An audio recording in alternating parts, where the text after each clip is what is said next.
En fin, don José Luis Fernández Santillana, jefe de análisis y estudios del sindicato USO. Muy buenas tardes, don José Luis, gracias por atendernos.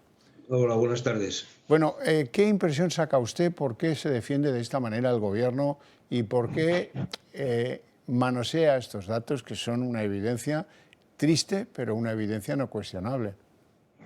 Bueno, yo creo que el gobierno no, y especialmente este gobierno, no le gusta dar ninguna mala noticia, ¿no? Y siempre intenta dar las buenas y las que no son tan buenas, vendérnoslas como si fuesen menos malas o como si fuesen buenas, ¿no? Claro, cuando uno escucha a la señora Calviño decir que tenemos un récord de ocupados, bueno, lo que no dice es qué tipo de ocupación es la que tienen esas personas. Y no dice nada de aquellos que queriendo tenerla tampoco la tienen.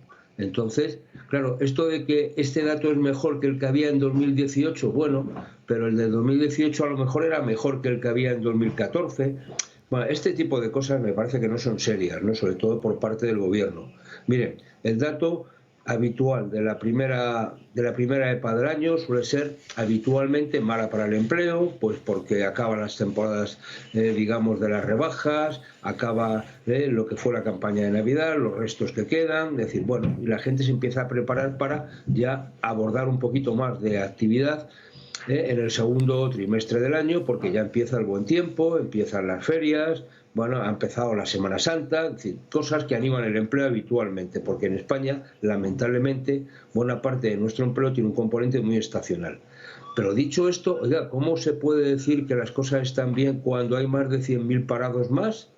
Cuando es que no hay, en toda la serie histórica que da, vamos, o los datos que da la EPA en el día de hoy, la nota de prensa que saca el INE, es el peor mes, es el peor trimestre, salvo el de 2020, que estábamos directamente afectados por la pandemia y por tanto fue ligeramente peor. Pero en cualquier trimestre normal, bueno, es que es tremendo, ¿no? O sea, es que 100.000 es mucho. O sea, ¿eso qué quiere decir? ¿Que hay que estar muy contentos porque hay más activos que buscan empleo? Bien, estupendo, más gente que quiere trabajar, estupendo, pero lo lamentable es que tenemos un modelo o un sistema productivo que no es capaz de absorber esa demanda de empleo.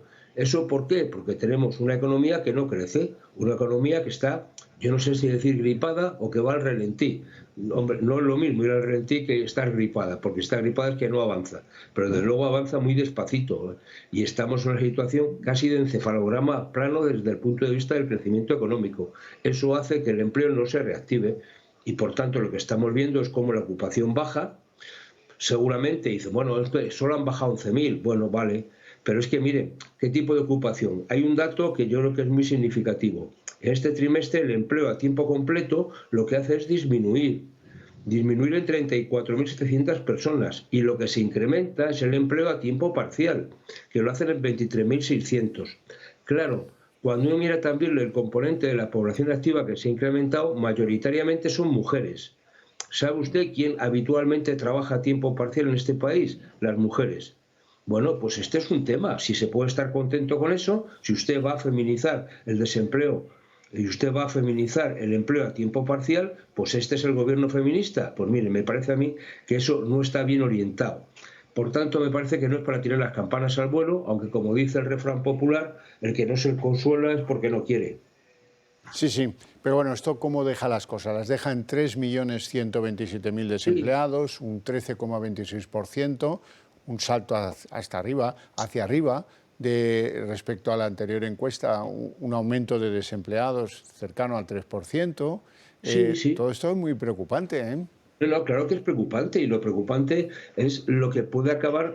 Vamos a ver, yo creo que esto va a haber un cierto maquillaje de esta situación, porque el segundo trimestre del año y el tercero hay una cierta actividad, insisto, muy ligada al componente estacional. Si el verano, como está pintando, pinta bien, el turismo viene, Sí, sí, pues va a haber ojalá. una serie de actividades que van a hacer de alguna manera relanzarse un poco el empleo. El tema es qué tipo de empleo, y lo que antes eran contratos eventuales que pasarán a ser indefinidos, bueno, pues sacaré mucho pecho al gobierno. Pero cuando llegue el mes de septiembre, cuando llegue el mes de octubre, iremos a la pura y dura realidad, es decir, de que el empleo no despega en nuestro país, sobre todo el empleo con derechos, el empleo con jornadas completas, el empleo que da derecho a un salario decente, este tipo de cuestiones, ¿no? Oiga, no puede ser. Es que tenemos la mitad de los contratos indefinidos que se hacen son a jornada parcial.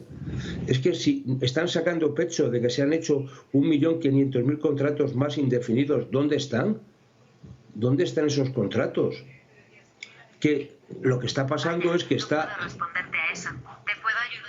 Bueno, eso es gente que está trabajando con un contrato a tiempo parcial, se le acaba el contrato a tiempo parcial y le transforman ese contrato en un contrato indefinido. No sabemos si un contrato indefinido estándar o un contrato indefinido como fijo discontinuo. No lo sabemos. Es que, mire, lamentablemente, y esto es un aviso para navegantes, esto que tanto desde el Ministerio de Trabajo se ha planteado la figura de los ERTE como gran salvador del empleo en este país, lo que van a transformarse los empleos de fijos discontinuos es en un mecanismo sustitutivo del ERTE a coste cero para las empresas, porque van a cambiar los contratos indefinidos ordinarios o los contratos temporales ordinarios por fijos discontinuos, que cuando haya una bajada de actividad los voy a mandar al desempleo, por tanto a coste cero para el empresario y a coste cero también porque no van a tener que pagar seguridad social.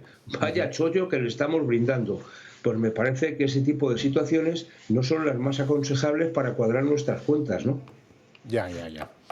Don José Luis Fernández Santillana, un placer enorme tenerte en el programa, como siempre. Que sigas mirándote los datos y pudiendo ser nuestro árbitro de la situación, porque a veces esto... En estar este tipo de ocultamientos y ponerse medallas que son de hojalata, ¿no? Desde luego.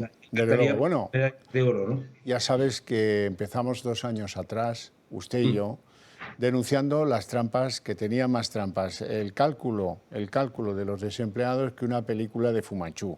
Y al final hemos tenido razón y ya esto lo asume cualquiera. Hasta la AIREF dice que es verdad, que se maquillan los datos del paro y que no son fiables, etcétera, etcétera. En cierto modo hemos conseguido exponer nuestras razones y que al final sean tenidas en cuenta. No por el gobierno, pero sí por organismos como la AIREF. Poquito a poco, hay constantes. Insisto, mil gracias, José Luis. Un abrazo. Gracias a ustedes. Un abrazo.